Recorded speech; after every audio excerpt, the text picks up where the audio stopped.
ব্রাজিলের Rio de জেনেরোতে pop তারকা শাকিরার আসন্ন কনসার্টের মঞ্চ তৈরির সময় ভয়াবহ দুর্ঘটনায় এক নির্মাণ শ্রমিকের মৃত্যু হয়েছে।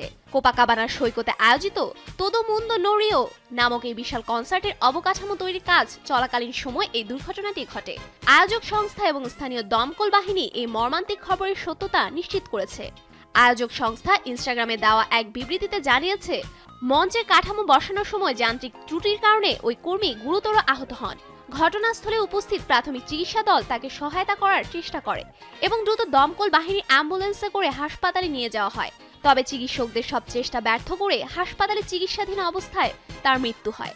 রাজ্য দমকল বাহিনী জানিয়েছে, লিফটিং সিস্টেম বা ভারী বস্তু তোলার যন্ত্রের নিচে চাপা পড়ে ওই শ্রমিকের শরীরের নিচের অংশ মারাত্মকভাবে ক্ষতিগ্রস্ত হয়েছিল। দমকল কর্মীরা পৌঁছানোর আগেই সহকর্মীরা তাকে যন্ত্রের নিচ থেকে উদ্ধার করেন। মিগুয়েল কৌতো মিউনিসিপ্যাল হাসপাতালে নেওয়ার পর তাকে মৃত ঘোষণা করা হয়।